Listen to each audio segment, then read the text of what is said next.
Okay, good. Thank you. Glenn, yeah, thanks for that introduction, and I'm glad that you highlighted my interest in trying to connect what goes on in the academy to the community. That's really close to my heart because I feel that not enough academics do it, and that there's a aloofness of a lot of academics from the really important sort of political issues that are affecting people. And I think that kind of links to what I want to talk about because the current catastrophe that is the Labour Party is very much like, so far as there's anyone left supporting it, it does tend to be a certain kind of centrist sort of professional middle class type person. A lot of them are academics, a lot of them are kind of white collar workers, and they continue to support what I think is an unsupportable sort of government because of a certain kind of naivety, really, about politics and about the really crucial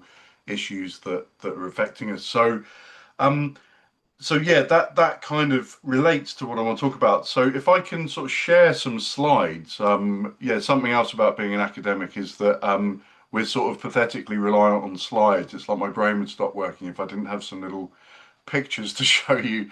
But at least it makes it hopefully, there is some, I've taken some time to sort of pick some images that hopefully kind of support and sort of illustrate what I want to talk about to you. So I will begin with the first slide and just, despite the despite the spelling error that I just heard about in the Morning Star sort of trailing this event, where they put the Wars of the Roses, missing the pun because obviously the rose is, when you have to explain it, it's not funny, is it? But I'm sure a very learned group like this gets it, that the rose, the red rose, is obviously, the rosette is the kind of symbol of the Labour Party, and the Wars of the Rose refers to the kind of various sorts of conflicts, imperialist interventions, and frankly, just sort of downright racist policies of the British Labour Party. And it's a brief history that I'm going to present to you, which necessarily means I'm going to miss a lot of things out, But what I've tried to do is to pick out not the highlights, but the lowlights, some of the most egregious instances of Labour policy over more than a century. And some of this, I'm sure a lot of this will be familiar to people. There might be things that shock you. There were things that shocked me and surprised me as someone who came from a sort of left Labour family, a kind of Bennite family, very much going back several generations. So so I will just sort of, I'm going to go chronologically. I'm going to go from the beginning of the founding of the Labour. Well, in fact, I'm going to start with the present, go back in time, and then try and sort of return to near enough the present later on. That's the kind of structure I'm gonna try and follow. So um, let's start with the Starmer disaster. Almost rhymes, not quite a pun. A few images here that kind of represent some of the kind of worst excesses, worst decisions I mean, it's just over a year that this Labour government have been in power, isn't it? And it's quite extraordinary how much damage they've done in a relatively short time. So they've committed themselves in a kind of, almost in a very kind of flamboyant, sort of spectacular way, to war, imperialism, and a range of domestic policies that can only be described reasonably as xenophobic and racist, as I say. Um, there's a danger of teaching your grandmother to suck eggs, as they say. So I won't go in, because you're going to, again, a learned group like this is going to know all about this. But in case we need reminding, Labour has been directly and indirectly supporting Israel's genocide in Gaza, and it's over 17,000 assaults on other Palestinian territories, but also Lebanon, Yemen, Syria, and Iran most recently. As of March this year, the RAF have flown 500 spy flights over Gaza since Starmer came to power. And his government continues to permit the export of components for F-35 fighter jets, which have been absolutely essential to Israeli war crimes and atrocities. But, we know all about this: the attacks, the direct attacks on hospitals, the bombing of and killing of Tom, I'm so sorry to interrupt, but I think somebody's trying to get in. Oh, okay. As you're in control of that now as well. I'm very sorry to interrupt No, you. that's fine. I just can't. I thought that would flash up, but I can't quite see where the. There's no one in the waiting room that I can see. Uh, I did let someone in. Is that why the bell was ringing? I guess. Yeah. Um, I've just got 11 participants. There's no one in the waiting room. So shall I assume that if they come back, I'll keep an eye out and let them in? Yeah. Or yeah. Sorry to interrupt. Thank you. Okay. All right. I'll keep an eye out. That's okay. So I mean, further to this, channeling the late Enoch Powell, Starmer has decried the UK as an island of strangers. Delightful rhetoric, isn't it? Although seems to have regretted doing that now in a recent interview. I'm not quite sure what kind of game he's trying to play, but he has boasted of deporting 20,000 so-called illegals in very sort of Trumpian fashion. And is apparently, and I just read this the other day, is being advised by Blue Labour, which is this very influential faction within the current Parliamentary Labour Party, to implement a crackdown on diversity, equality, and inclusivity policies in the UK. So this will affect kind of universities and schools and businesses and sort of public organisations. Um, it seems to be very much echoing the horrors of what's going on in the United States under Trump, doesn't it? But that's the advice. If he follows it, um, we'll see. It sounds like he could well do that. There's been a lot of this kind of performative astonishment about Labour's rightward swerve, which again seems to be, seems to be amongst a certain kind of centrist or liberal kind of mindset. But anyone who knew anything about Starmer from, before he even became leader of the Labour Party and the kind of forces within and without the party that have supported him and kind of put him into power shouldn't actually be surprised about any of the above. Um, if I, can you still see my, yes, can you still see my slides? Yeah. Yeah, that's good. Okay, sorry, I lost them for a moment. Um, I can really recommend a very good book by Oliver Eagleton, son of the brilliant Marxist literary critic, something of a hero of mine, Terry Eagleton, called The Starmer Project. And in that, he outlines that Starmer, most of his career has been devoted to being a kind of hatchet man for the British establishment, effectively, especially when he was Director of Public Prosecutions under the Tory government in the 2010s, when he sort of very enthusiastically carried out Tory austerity policies. Think of a kind of appalling sort of injustice of that time, from the failure to prosecute the killers, the police who killed Jean-Charles de Menezes, if people remember that. Starmer was there to stop that, any chance of that happening. He was instrumental in locking up students after the student protests, if people remember those, for giving them very, very heavy sentences for not very serious crimes. After the 2011 riots, he was instrumental in banging up children for kind of nicking pairs of shoes and things like that. All this was in the public record, all this was known about, but it wasn't widely known about, which is why Starmer has been able to kind of, slide into power on this kind of what seemed to be a kind of progressive ticket, wasn't it? His pledges that he made Mhm. as when he was standing for the leadership sounded like sort of like a more presentable kind of younger Corbyn figure, but he was anything but that from the beginning. Okay, I'm admitting someone now because I've heard the bell. Um, so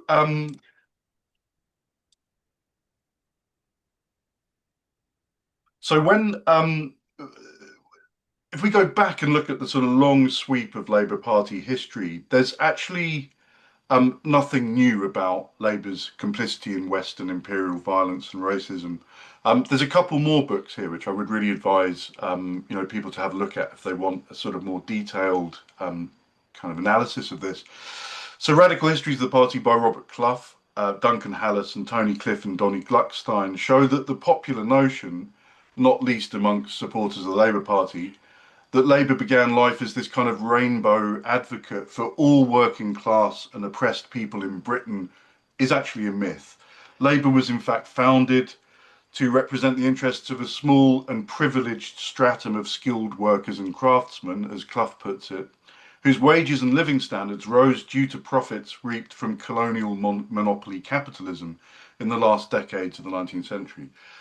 So, right from the get-go, Labour, the sort of the basic kind of constitution of Labour, the kind of constituency behind it had always had sort of benefited from this kind of particular phase of kind of imperial history, British imperial history.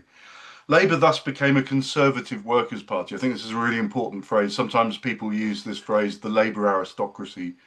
This is from Duncan Hallas's sort of vocabulary that collaborated with elements of the middle class to campaign for self-serving social and economic reforms, while never ever prepared to challenge the fundamentals of British capitalism and imperialism.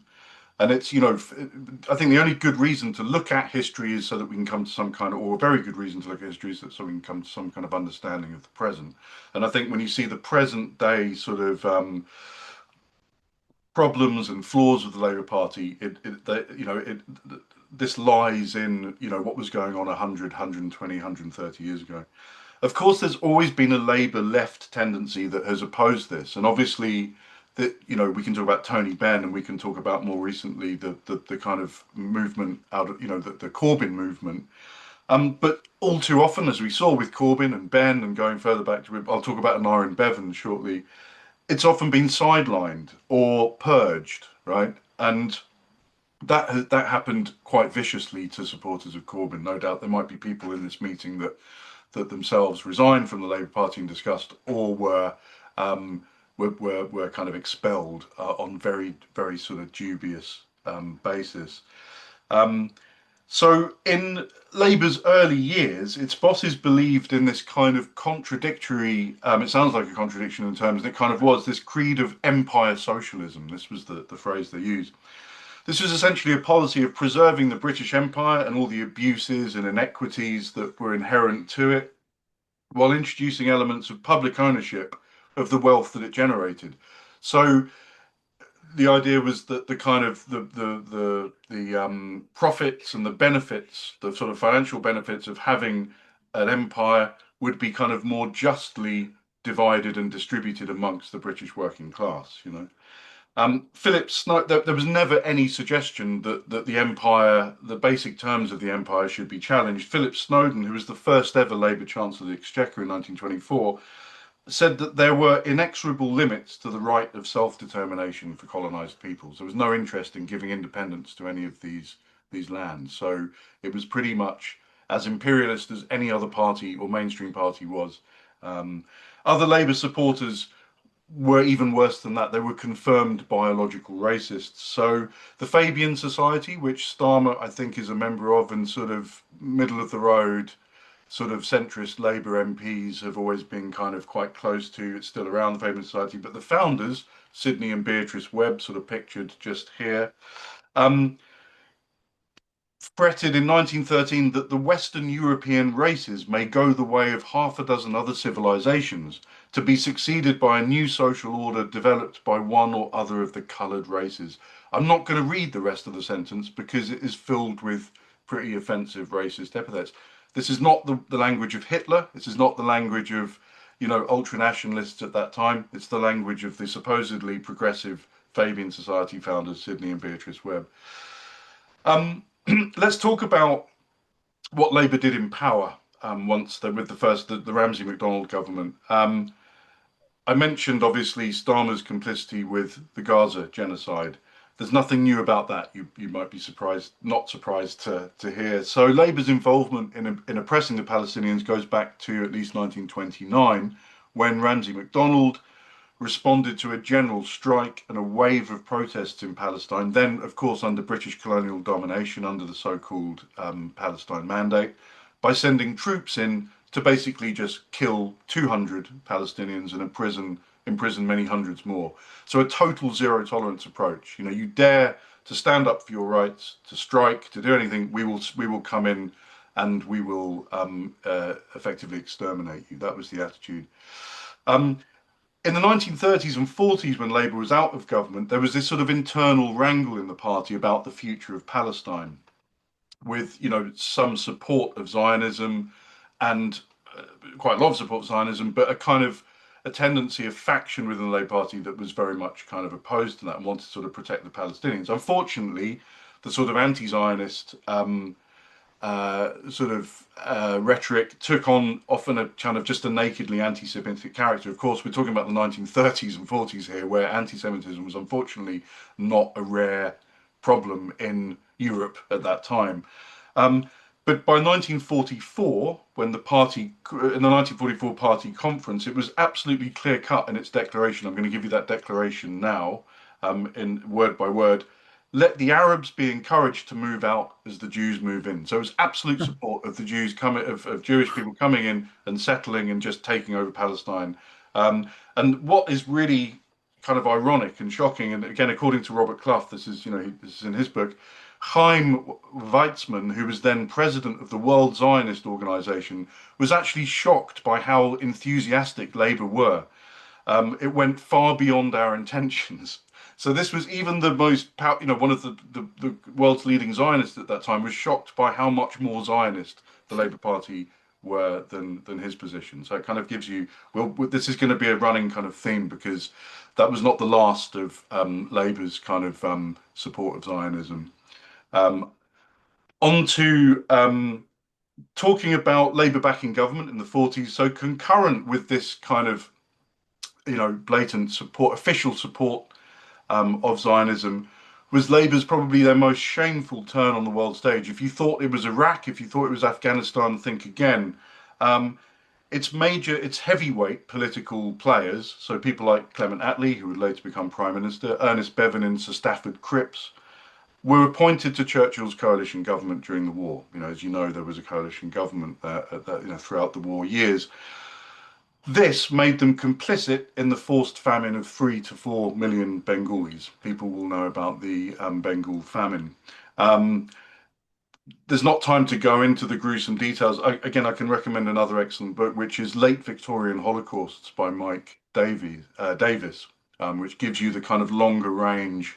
Because the famines were nothing. In fact, the famines were not even limited to that to the 1940s. There were famines throughout the late 19th century, where maybe up to 60 or 70 million Indians died in famines that were absolutely human made. They were not inevitable at all, because very often what it was about, as in the case of the Bengal famine, was that the grain that was urgently needed to feed Bengalis was actually being exported for profit. And in the case of, and that was the case with all the previous famines as well. And Indian historian Shashi Tharoor, who is by no means a kind of radical left figure at all. In fact, he's quite a kind of conservative, or he was a conservative member of the Indian Parliament, has deemed the Bengal famine as one of the 20th century's worst genocides, to be ranked, up there or down there with Rwanda and with, what happened in Yugoslavia and any other. There's plenty to pick from, unfortunately, from the 20th century. Furthermore, so Cliff and Gluckstein explain, prior to this catastrophe, Sir Stafford Cripps, who visited India in 1942, approved both the extrajudicial killing of 1,000 nationalist rebels. Of course, by this point, the nationalist movement, the movement for self-determination in India, had grown to be a very powerful force.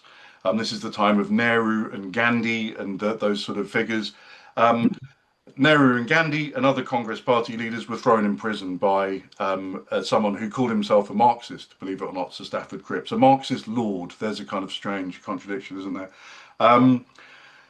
There was the only kind of opposition to this within the parliamentary party was by Aneurin Bevan, the great Aneurin Bevan, who from the backbenches would heckle Churchill and the other members of his own party who were part of the coalition, and about policies such as what was being done in India, but also what he deemed to be very foolish decisions in terms of, generally the conduct of World War II. There's a sort of mythology about Churchill, isn't there, which sort of says that he was this kind of almost saintly figure. Well, he absolutely wasn't, and he was also not a very competent leader. I would recommend Tariq Ali's excellent recent biography of Churchill to see what a sort of self-serving and kind of grifter he was, who was actually not respected by a lot of even his own senior military people. He was seen to be this kind of twit, really, who couldn't make very good decisions, and his only talent was his own self promotion and his own kind of self mythologizing. Um, but to move forward, I'm going to be jumping through time a bit quickly to the after Churchill, of course. Attlee, Labour government wins in 1945. Um, that administration is often lauded, isn't it, for its radical achievements, from constructing the welfare state to nationalising key industries. Um, what is not so much discussed is how it tried to rescue British imperialism from the kind of massive challenge of World War II, from that World War II kind of constituted.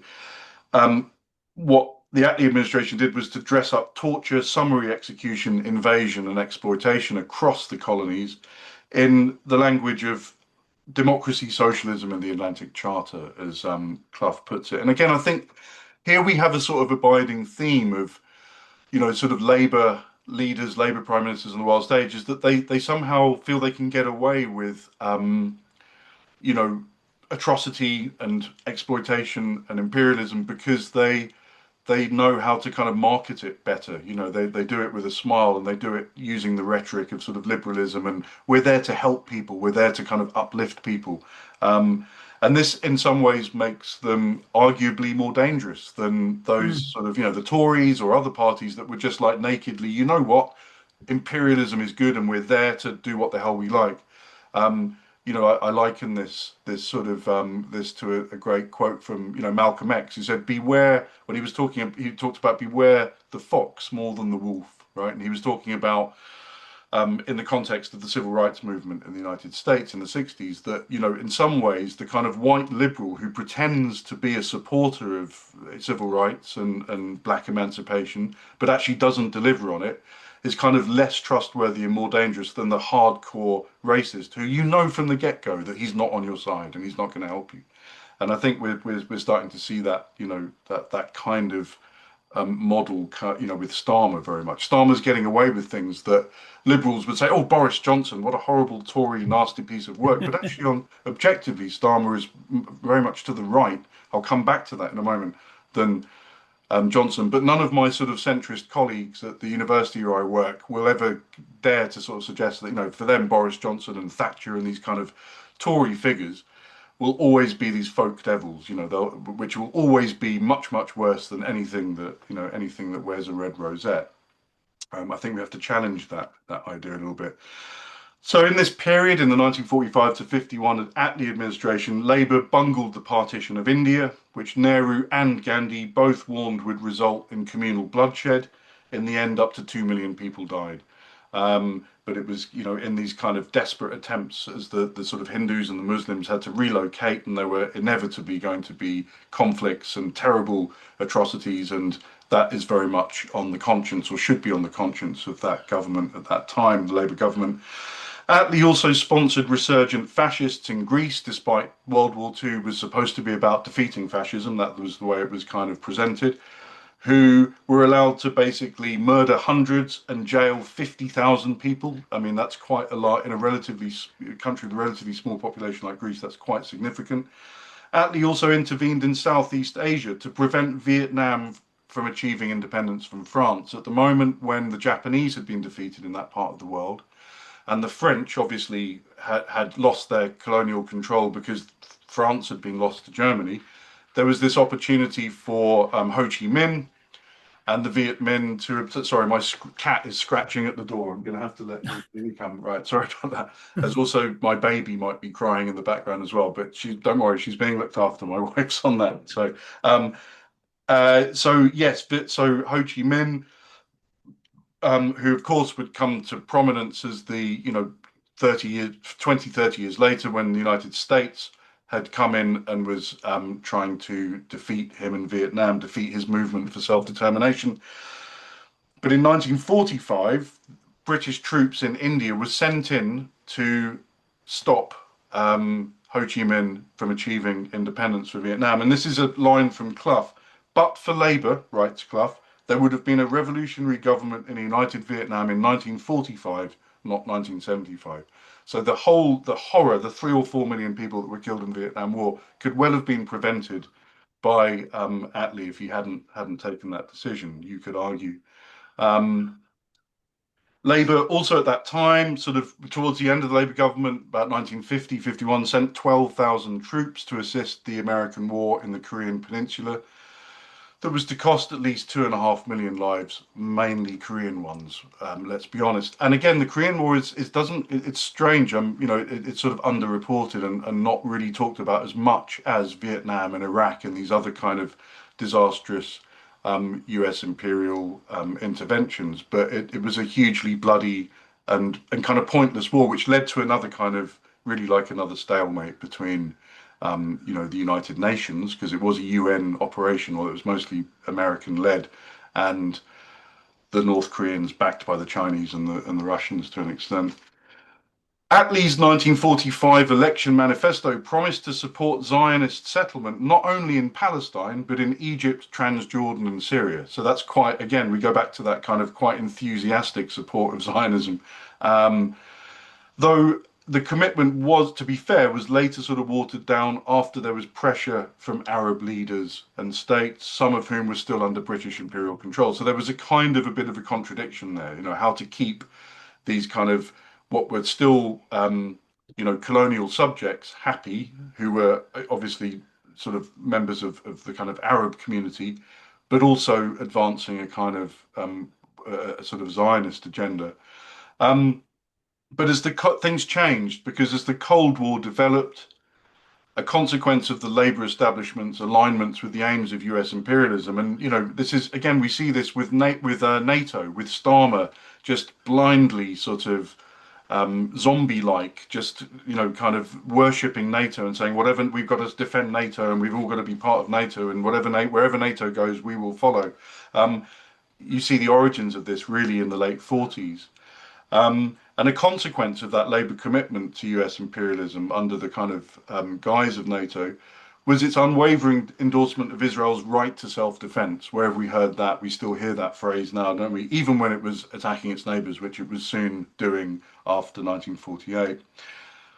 When the rubber extracted from Britain's colony, which was then called Malaya, which is now, I think, really contemporary Singapore and Malaysia mostly, became essential to the reconstruction of the British economy, which had been ravaged by World War II, of course, the Labour government took a zero tolerance approach to what was a kind of nascent independence movement there, massacring unarmed civilians and herding others into concentration camps.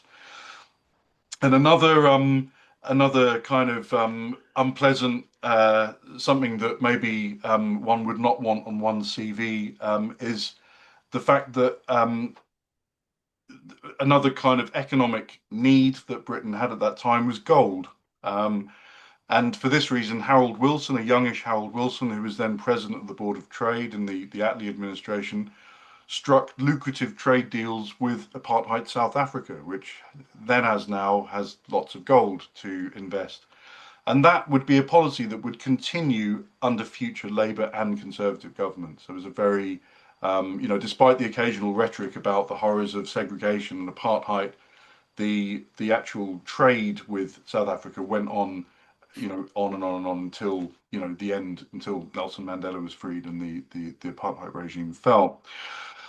Let's move to the honest broker, Harold Wilson, as he was described by one of his biographers. Again, there's a kind of mythology about Wilson. There's a kind of image that he has, which is sort of like, someone who was, ethical and a kind of heroic Labour figure and was able to kind of manage the left and the right of the party in a sort of effective way. He was also very, very keenly pro-Israel, providing the state with plutonium to aid its nuclear program. This was kept secret at the time. You couldn't find out about this at the time. It was only and I reproduce an image from a much later investigation by the BBC. The BBC are good for some things, aren't they? And although it's when you look at you contrast the BBC revealing this in a very good piece of investigative journalism, how Wilson helped Israel's nuclear program, contrast that with the recent critiques of the BBC, absolutely right, absolutely correct critiques of the BBC and their totally distorted coverage of Gaza, refusing to call it a genocide, refusing. I mean, there's a whole list of sort of misinformation, the forms of misinformation. I think that we can reasonably call it that the BBC has been kind of promulgating about the Gaza genocide. Um, there was also that in 1967 to 70, there was the Nigerian genocide against the Biafran people. This is something that's particularly meaningful to me. My wife is Igbo. She was a member of the ethnic group that was the victim of that genocide, and it's a Holocaust. That's the way they remember it, and it's very much within living memory. As other genocides and holocausts, are. And it's my wife had aunts and uncles who were killed in that conflict. A lot of many of those who died again with forced famines, blockades that the Nigerians, the West, the Yoruba majority, um, who was trying to stop Biafra from gaining independence, implemented as a way of defeating the Igbos. And the genocide was absolutely enthusiastically backed by the Labour government, primarily due to oil interests, because Britain at that time, British Petroleum and those big oil companies had very nice, sweet deals with the Nigerian government. And the idea of an independent Biafra that might go and trade with other countries at the height of the Cold War was not the Wilson administration was not going to have that. Interesting, something that I learned from this, because I've visited that part of the world a couple of times. In fact, I got married in what would have been part of a free Biafra in eastern Nigeria, in Anambra State. And I was talking to some of my in-laws, and they told me that, and I checked this out because it didn't seem, I thought I have to, fact check this, but it's absolutely true. There was a point where Nixon and Kissinger, President Nixon and Henry Kissinger, who themselves can be accused of quite a lot of. There was a whole book by Christopher Hitchens called "The Trial of Henry Kissinger." People might came out in about 2001. They themselves are no strangers to committing atrocities. Obviously, we're not. Probably a talk for another time. But there was a moment during the Biafra genocide where they were keen to send troops in to protect the Igbos because it was becoming, the news was coming out of, even though the Wilson administration was tightly controlling the news in Britain, inevitably images of starvation and atrocity were starting to come out to the West. And apparently Kissinger and Nixon sat down and seriously considered sending troops in. They didn't for two reasons. Harold Wilson said, no, this is a former British colony, this is a British issue, you're American, leave us alone. The other reason was that the Vietnam War was getting into becoming a huge drain on American military and economic resources, so they just couldn't spare the troops. But this apparently was considered by the Nixon administration. So this is again a strange situation where we find that the famously Machiavellian right-wing Richard Nixon was compared to Wilson on this issue seemed like a kind of liberal bleeding heart. Um, and another sort of bit of trivia, which I think is nonetheless relevant, is that Frederick Forsyth, the spy writer, died quite recently, and he was a young reporter for the BBC in the late 60s. He really wanted to blow the whistle on what was going on in Biafra, and he was banned by the BBC from covering it because of Wilson government restrictions. Again, and also Wilson was arming the Nigerian military, and he lied to the public. He went on radio and he made statements to the press saying, "We are not arming the." So if you thought the kind of art of political lying had sort of begun with, or Labour political lying had begun with Tony Blair, he was a pretty excellent liar when you look at it. The sort of seeds of that, the origins of that, I think can be traced back to at least. Well, I suppose all politicians lie, don't they? So we shouldn't single ones out necessarily. Labour also passed the notorious 1968 Commonwealth Immigration Act, partly in response to racist outrage whipped up by Enoch Powell's Rivers of Blood speech. This was intended to prevent at least 200,000 desperate Kenyan Asian refugees from relocating to the UK. But the legislation was so draconian that even future Tory ministers, Michael Heseltine, people will know that name, and Ian Gilmore, who later became, well, they both became peers, Baron Gilmore and Lord Heseltine, voted against it. It was too right wing, even for Tories like Michael Heseltine, too racist, even for people who'd end up serving in Thatcher's cabinet.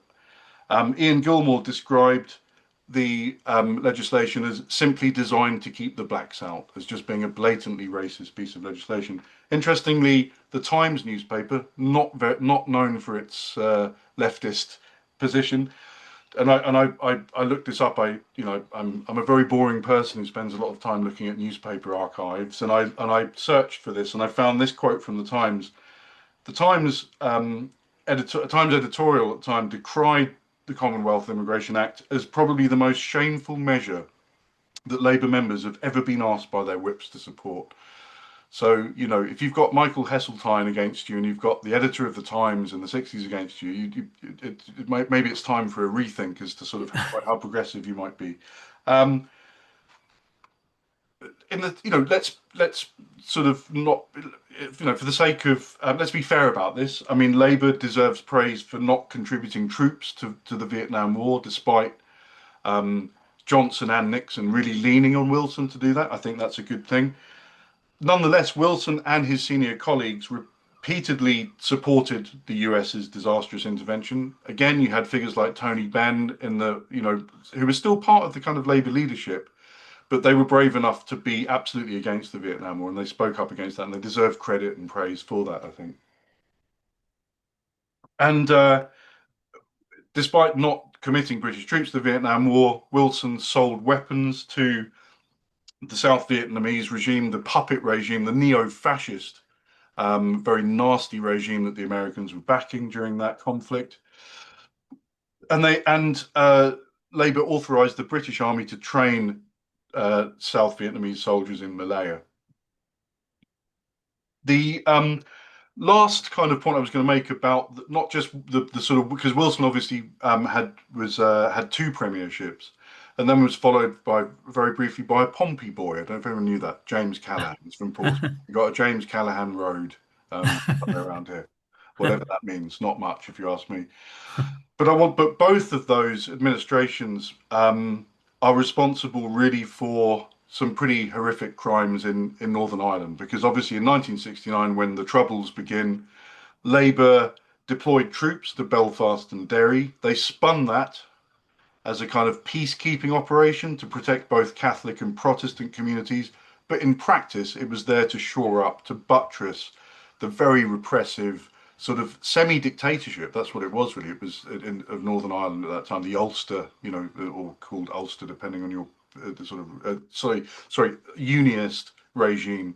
Obviously, the kind of unionists would call it Ulster, and yeah, there are different terms for it.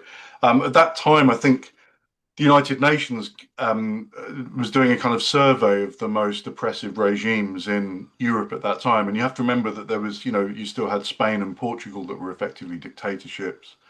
And they concluded that Northern Ireland was one of the most repressive regimes in the UK. So that's quite telling. Under both Wilson's two administrations and Callaghan's brief spell as Prime Minister between 76 and 9, there were numerous extrajudicial killings by the army and the SAS. There was widespread torture of IRA prisoners, and people may recall those appalling miscarriages of justice against the Guildford Four and Birmingham Six. They were those cases both happened on the watch of Labour. It's worth remembering. So jumping forward to the next Labour government, Tony Blair, 97 through to, well, he was in power till 2007, wasn't it? But in the key year was 2001, when Blair signed up enthusiastically to a kind of very brutal and overt new form of imperialism, which was kind of euphemized as the war on terror, wasn't it? And it's still, that term is still being kind of bandied around. He he and George W. Bush, as people will recall, I'm sure, ran absolutely roughshod over international law to invade Iraq on the basis of the most destructive example of fake news of the 21st century. I think we can look at it that way, that Saddam Hussein possessed weapons of mass destruction that could directly threaten the West. That turned out to be absolutely untrue. There was also the uh, attack on Afghanistan and the long search for Osama bin Laden, or that was the excuse that was given. 1 million perished in the Iraq conflict in its grisly aftermath, and the sort of most reliable calculations that I've seen for the body count for Afghanistan is 241,000. And we saw what a sort of disaster that was, in a couple of years ago when, it's basically Afghanistan was sort of given up on, wasn't it, by the Western powers. Um, Blair also, it will not surprise you, was quite dubious when it came to questions of Israel-Palestine. So he had a very devious kind of two-faced response to Israel's very destructive invasion of Lebanon in 2006, which happened on Blair's watch. And again, it will kind of um, reminds us of Starmer's total kind of lack of scruples on this matter. I'm going to quote from a historian, Toby Green, because it's quite if you don't mind for a moment, because I think it's quite telling the way that he explains what happened. In the face of rising domestic and international outcry at Israel's actions, again, history repeats itself, doesn't it? Blair gave Israel diplomatic cover, in particular by refusing to condemn Israel's actions as disproportionate or to call for an immediate ceasefire. So it's quite uncanny, isn't it, how similar that is to the way that Starmer is going to manage the current situation.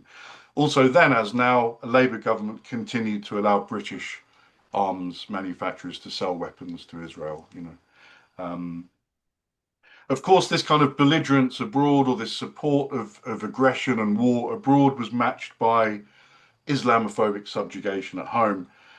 The Prevent scheme, which we are still living with, it's still very much going on, was introduced by Labour to surveil and harass British Muslims. The 2006 Terrorism Act was passed by the Blair government. That was actually interestingly compared to apartheid by Archbishop Desmond Tutu. I was quite active in the anti-war movement at that time. And I don't actually remember that from the time, but I was kind of rereading and researching this lately. And yeah, apparently good on him to Desmond Tutu for coming out and critiquing that. There were also, people remember, inflammatory comments made by, Blair's cabinet ministers, including Hazel Blears, coming out and saying that we need to just racially profile Muslims. That's the only way we're going to get a handle on this war on terror. Just absolutely sort of flagrant racist sort of language, really. So that kind of pretty much brings me to a close, really. I mean, I would just say that, the history, the potted history that I've given teaches us that Labour's penchant for war and oppression of the other obviously didn't begin under Starmer, it didn't begin under Blair. And that runs against this sort of old Labour argument, an argument that I hear from a lot of people on the sort of left of Labour still, who sort of say that, everything was kind of fine with the Labour Party until neoliberalism came on, until the sort of late 70s, and, there was a general move to the right of all parties. I think that it's a bit more complicated than that, as I hope to have sort of illustrated. And the fact that there's been little difference on a lot of the issues, conflicts, atrocities that I've talked about between Labour and Tory governments for the last century, I think should be a cause for regret, maybe, for people who voted for Starmer or had hope that Starmer would offer something different. Perhaps a bit more awareness of history might have prevented people who made that mistake from having made that mistake. Mm.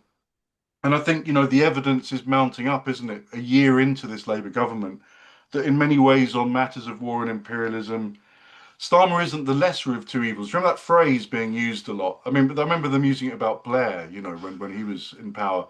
The parties are all generally kind of awful, but, there's a sort of lesser of the awful, a lesser of the two evils, so I better vote for them. And it's a really, I think, a very unimaginative and kind of sad way of looking at the world. I mean, we wouldn't put up with I don't know, anything else in life, would we, where it's a choice between, a kind of I don't know, a shit sandwich and a snot sandwich, right? Why should politics be any different? Why should parliamentary politics? Or maybe that's the problem, is that it's in the nature of parliamentary politics that you will be served up just different flavors of manager, because the real power does not lie, arguably, with those people. It lies with, the ruling class. It lies with actually people you don't get to elect, right? Business people, oligarchs, people who run the military, people who run the civil service, landowners, things like that. Um, but you look at, the evidence is mounting for this, really, for this idea that he might be the greater of two evils. Starmer, he approved more arms sales to Israel in just the first 3 months of the Labour government than the Tories did in their entire 4-year term. Right, quite an achievement. His pledge to increase defence spending to 2.5% surpasses what the previous Tory administration were talking about. The anti-immigrant rhetoric and crackdown, the sort of stop the boats rhetoric, have been praised by people way to the right of the Tories. Nigel Farage, I showed you a picture on the first slide of Farage and Starmer having this friendly chat in Parliament. Not only Farage, but people to the right of him. So people might have heard of the Patriotic Alternative. It's a sort of neo-fascist group, and saying that, yeah, Starmer's kind of on board with this crazed great replacement conspiracy theory, that Muslims are going to take over Britain. And before we know it, every 1 in 3 people is going to be a kind of jihadist lurking under lurking everywhere kind of thing. I could go on and give you more examples, but I think I've made my point and I'll stop. And it would be really nice to hear other thoughts and opinions about this. So thanks very much for listening. I really appreciate it. Thanks, Tom. That is a fantastic contribution. Thank you. To cover all those issues. It's amazing, and who could argue with any of it, really? So yeah, I think we ought to give a round of applause. Thank you. Thank you Not quite, very not much. quite the same on Zoom, is it? But No, no, I'll take anything I can get, to be honest. Compared to some of the classes I teach on Zoom, where this is the equivalent of packing out Wembley Stadium. Not often don't get many students turning up. Could I just, sorry, can I just double check that people are okay about being recorded? I know my bit was recorded and that seemed to be okay, but are people okay about being recorded in terms of, they're going to, their contributions will be recorded as well? okay. Speak now Uh, if you're uncomfortable with that. I know some people can be, but okay. I think we're all right with it. Okay, I'm grand. at a bit of a loss here because, yeah, I think there's 11 people participating, but I've only got a strip across the top covering one, two, three, about 6 or 7 people. So I don't want to miss anybody out who wants to make a contribution. So I can see Helen, myself, John Jess, Alan Lloyd, and somebody at the end with the green top on. But Very. right. Okay. So I'm missing a few people, but somebody's got their hand up. That's you, Helen. Yeah. Oh, that was terrific, Tom. I thoroughly enjoyed that. Thank you very much. It's a very interesting and informative. And this thing about Starmer, thinking that he's strong and everything, and he's got this massive majority, but he's so weak. He is so blatantly not even got any thought for himself, and he's visibly cracking up. I think he's very strained. He looks like he's gonna, have a breakdown at any minute. And it's almost like he really is showing himself just to be a complete and utter puppet, because he hasn't even got, at least Blair had a little bit of presence, so he could sort of carry off as being his actual government. But I think people are really starting to realise that Starmer is so useless that it's making them realise that, well, hey, we have got a really bad government, because I think people just don't like to think of having a bad government because it's too scary a thought to actually, but people are having to face up to that now, which is I think can only be a good thing. So very, very, very, very interesting, Tom. Thank you. Thanks. Right.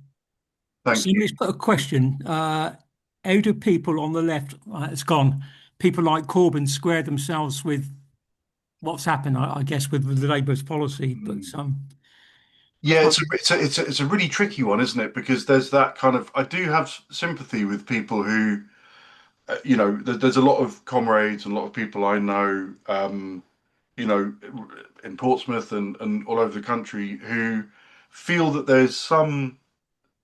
I mean, I think they feel differently now because they didn't expect Starmer to be quite the kind of horror story that he's turned out to be. But I think there's been a feeling for a long time in Labour that you stay in there and you try and change it from within. I mean, I've never been convinced by that myself. Because of the history of the Labour Party. I mean, it seems to me that if we accept the proposition that there's been, the proverbial kind of Rizzler paper between the Tories and Labour on a lot of these major issues. I'm not suggesting that they've been identical on every policy that's ever been, but when it comes to these really big questions of life and death and of murder and of violence and of war and imperialism, when they've been pretty much identical, I do kind of wonder, like, why not just try and infiltrate the Tories and try and it's going to be as difficult a job to do that.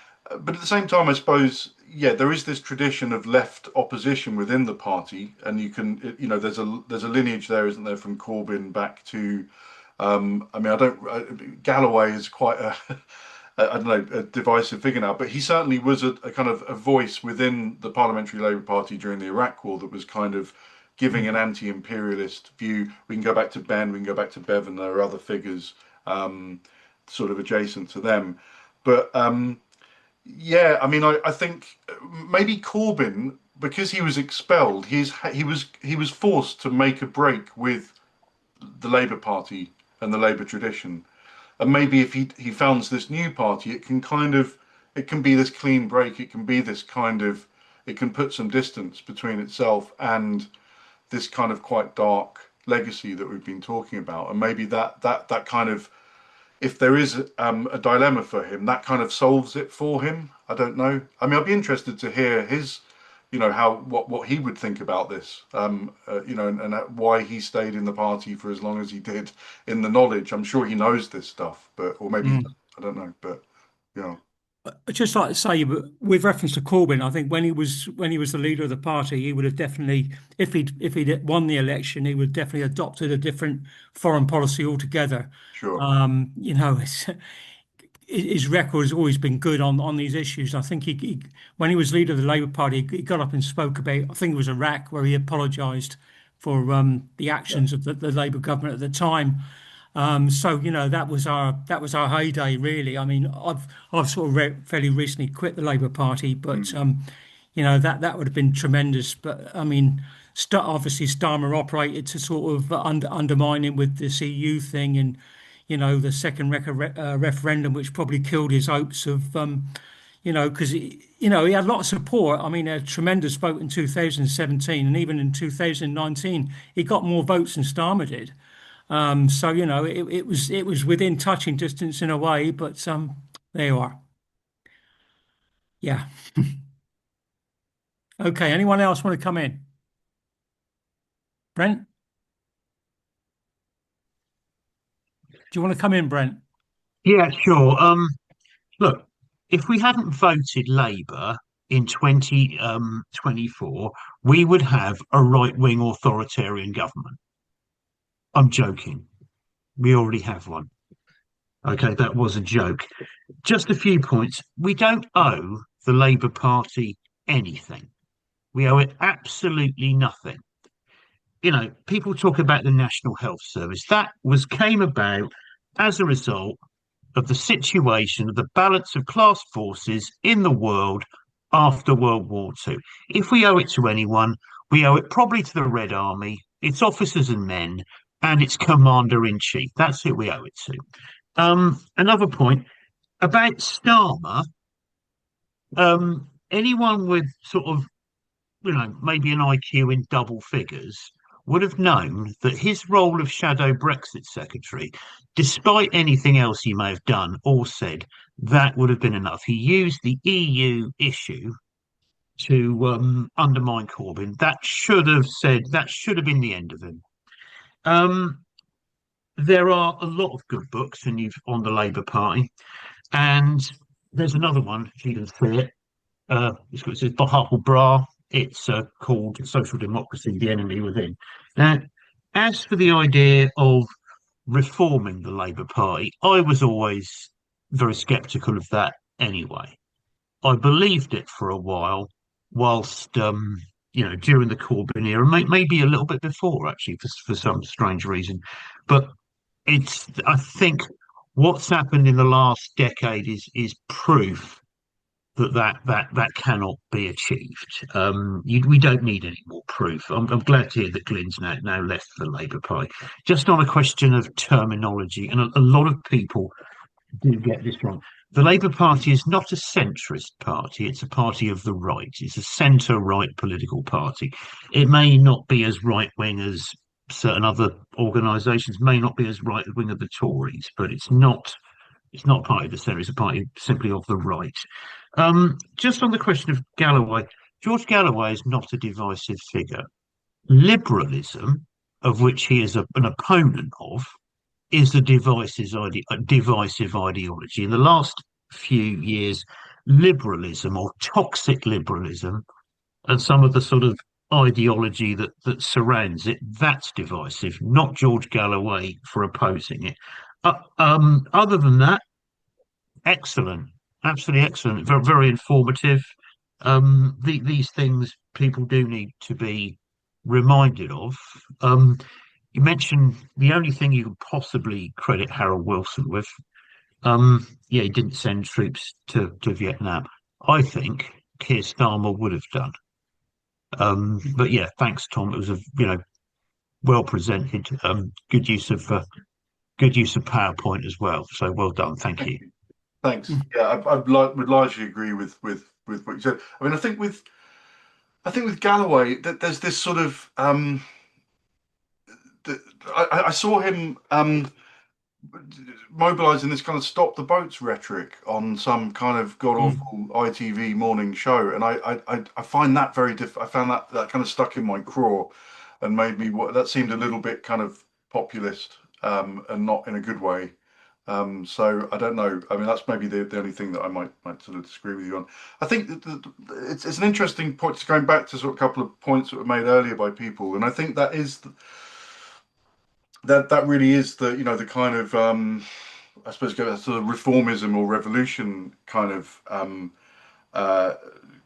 debate, isn't it? And if Corbyn had got into power, if things had been different in 2017, and Corbyn had won, would he have been able to, even with the best intentions in the world, being pro-Palestinian and having this kind of global justice agenda, would he have been, we've seen how this has played out previously with attempts, and it's a kind of version of socialism in one country, isn't it? Of sort of, a brave, I think of somewhere like, Ghana after independence in the 60s, Nkrumah had great plans for making Ghana self-sufficient and not being exploited by, the capitalists of the global north.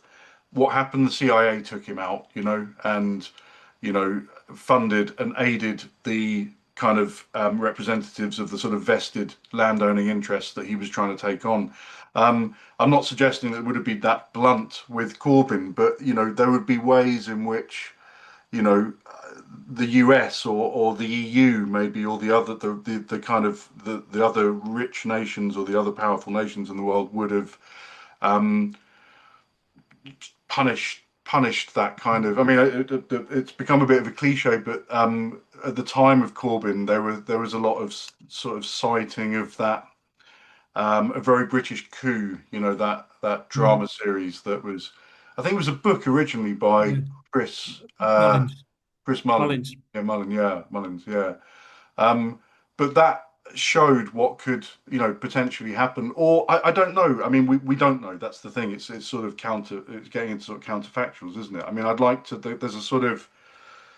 There's a part of me that maybe a romantic part of me that thinks that, well, that there might have been at least some good might have been done, some lives might have been saved, Palestine might be better, perhaps it would have averted, it wouldn't have been the complete answer to all of the problems facing Britain or the world, but it might have had some positive influence. I don't know. But for the questioner who asked about where they could read more about this, I've just, oh, that's Jeet. Hi, Jeet. Yeah, I've just put some links to where I've written about this before. Okay.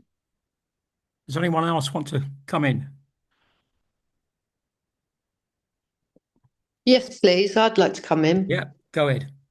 Hello, thank you. That was really excellent. I would like to talk a little bit about the Corbyn era.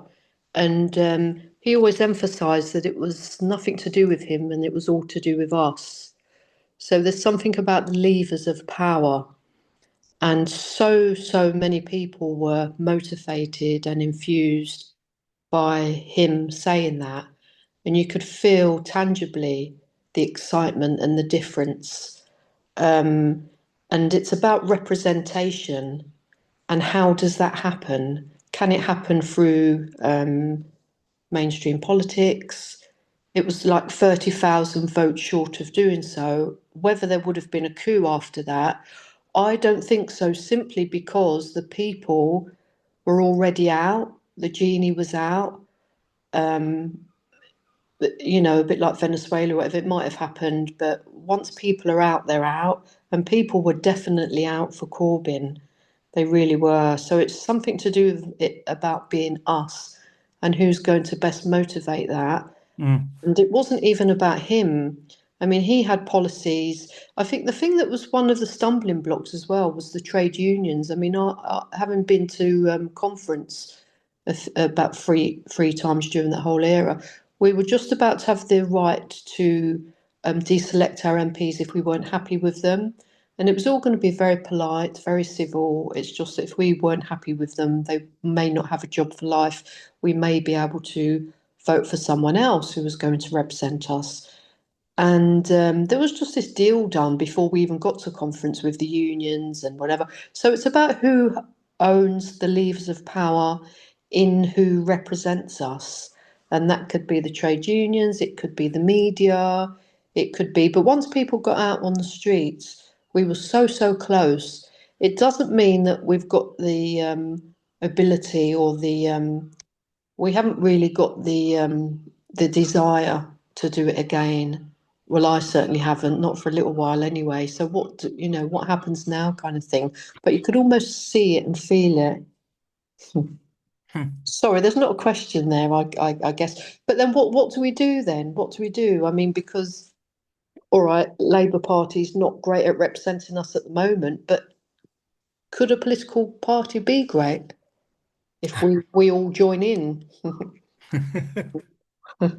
Thank you very much. Thank you. Right. I can't see anyone else wanting to come in. Oh, John, do you want to come in? Do you want to come in, John? You're muted, John.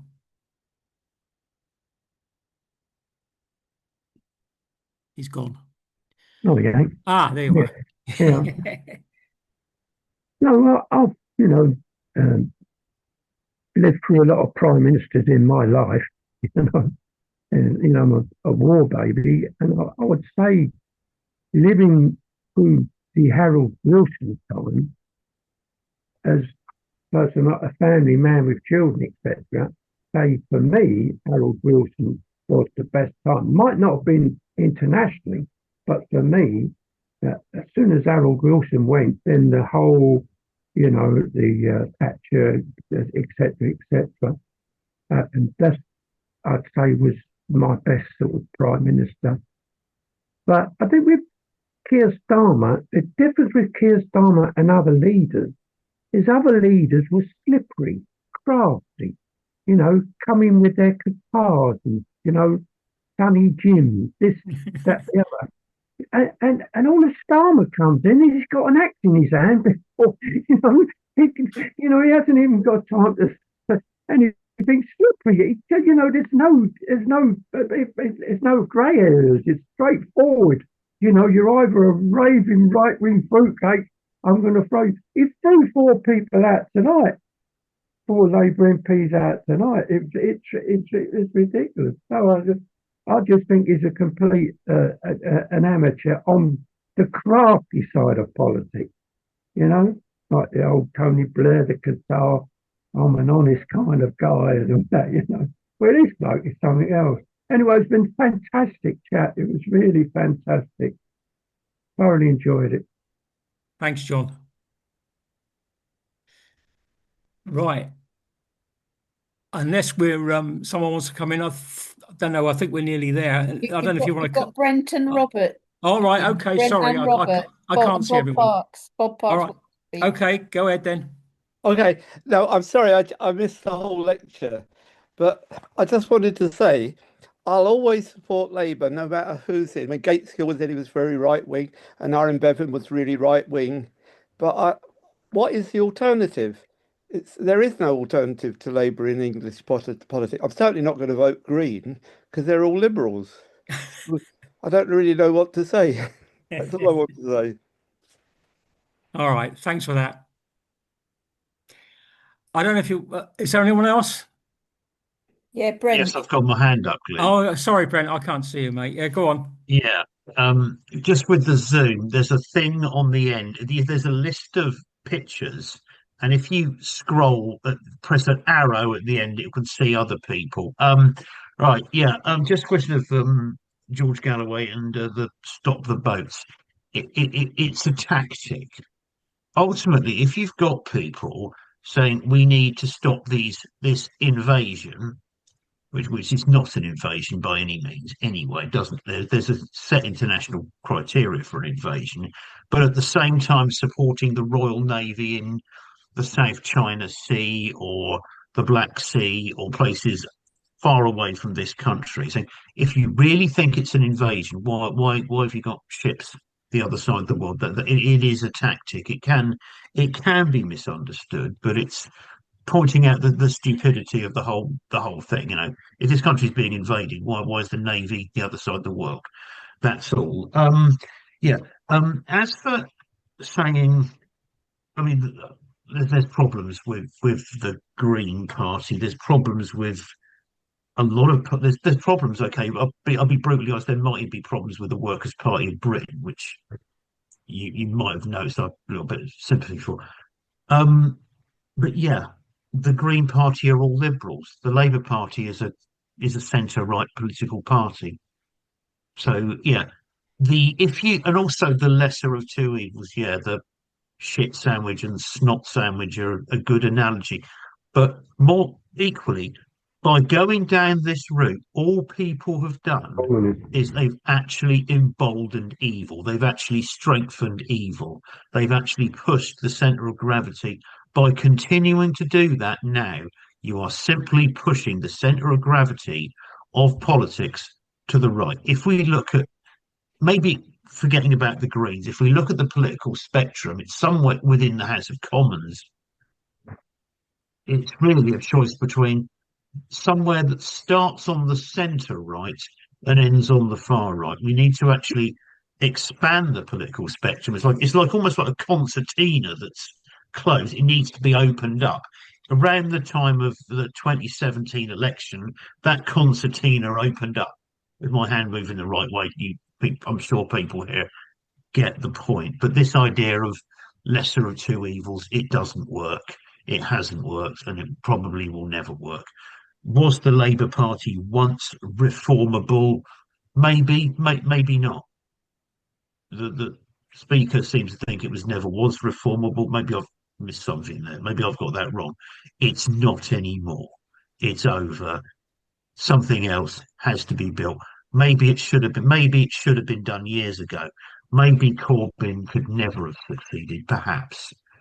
But we need to move on. We need to actually close the lid on this whole moving the Labour Party to the left, reforming it, making it better.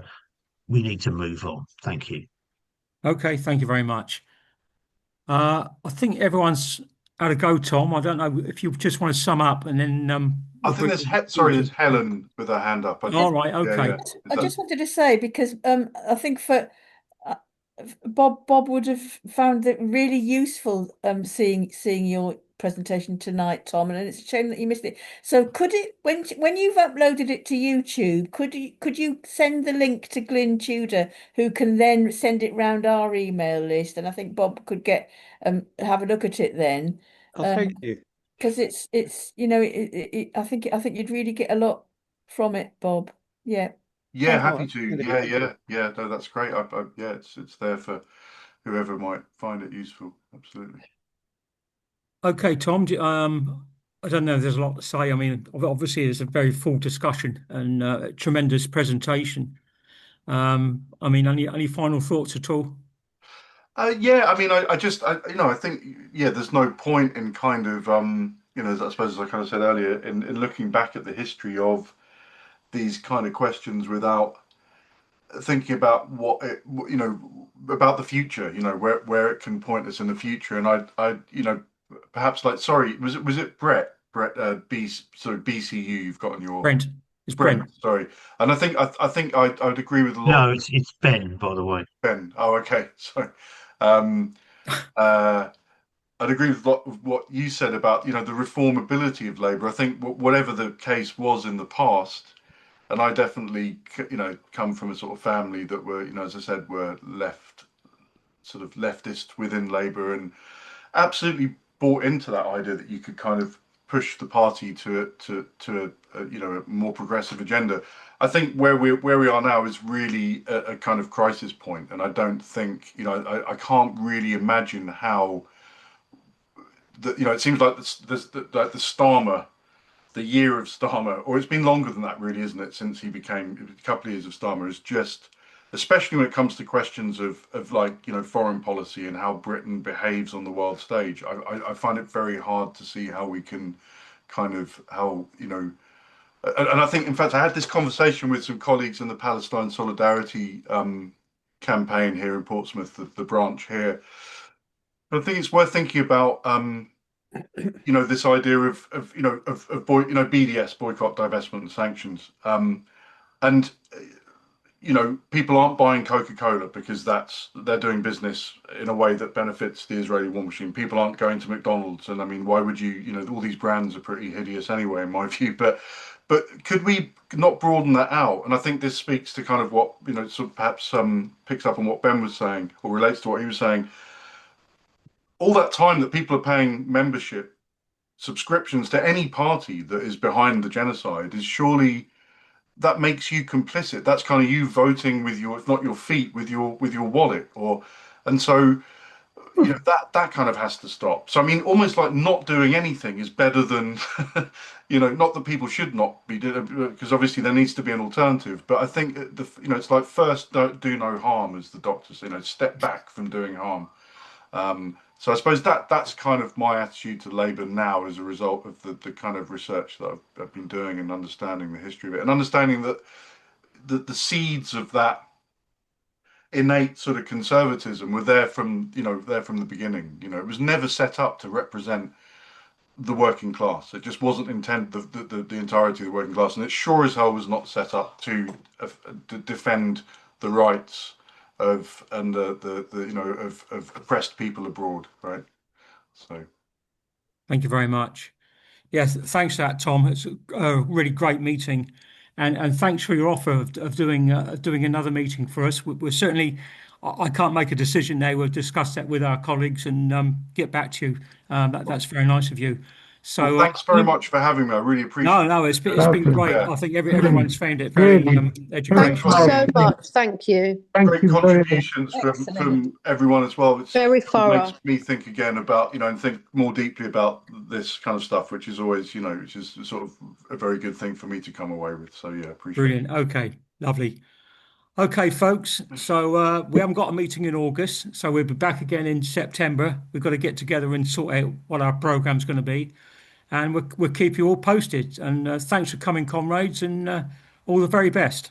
And thank you, Tom. Thank you. Thank you. Thank you, Southampton. Bye-bye. Bye. Bye. Bye bye.